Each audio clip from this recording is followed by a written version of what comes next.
আসসালামু আলাইকুম ভিউয়ার্স, আজকে আম্মু রান্না করবে হাতে মাখানো সোনালী মুরগি।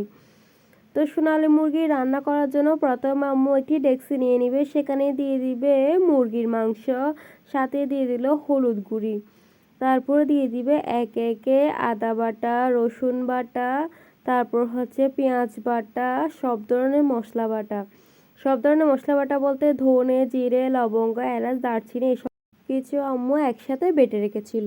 তারপর দিয়ে দিল বেশ কিছু পরিমাণ মরিচ বাটা, যেহেতু একটু ঝাল ঝাল করে রান্না করবে তাই হচ্ছে মরিচ একটু বেশি দিয়ে দিল। সাথে দিয়ে দিল পরিমাণ মতো দুধটা যেহেতু ডিপ ফ্রিজে ছিল তাই হচ্ছে বরফ আকারে ছিল, আপনারা দুধের বদলে এখানে টক দইও দিতে পারেন। তারপর দিয়ে দিল কাঁচামরিচ আম্মু মাঝখান থেকে ভেঙে দিচ্ছে যাতে এটার ফ্লেভারটা ভালোভাবে রিলিজ হতে পারে আর একটু ঝাল ঝাল হতে পারে। তারপরে এগুলোকে ভালো করে মেখে নিচ্ছি।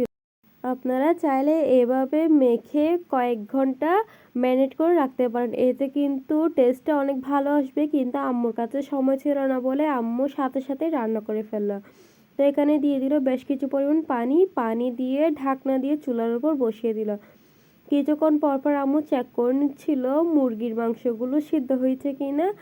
কিছুক্ষণ পরপর আম্মু এভাবে চেক করে নিচ্ছে। কিছুক্ষণ পরে এখানে দিয়ে দিল গ্রেটেড আদা। আপনারা চাইলে এটা স্কিপ করতে পারেন, তবে এটা দিলে ফ্লেভার ভালো আসে তাই আর কি। তারপর দিয়ে দিল উপর থেকে পোলাও পাতা, এটাও চাইলে আপনারা স্কিপ করতে পারেন, তবে পোলাও পাতা দিলে ভালো একটা স্মেল আসে তাই হচ্ছে দিল আর কি আম্মু।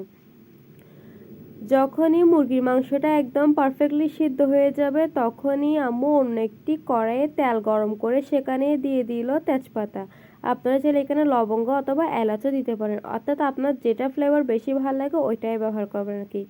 তারপর ফুটন্ত গরম তেলগুলো দিয়ে দিল মাংসের উপর, তারপর সেখানে দিয়ে দিল ধনেপাতা কুচি। এই তো রেডি আমাদের রেসিপি। ধন্যবাদ এতক্ষণ সাথে থাকার জন্য। আল্লাহ হাফেজ।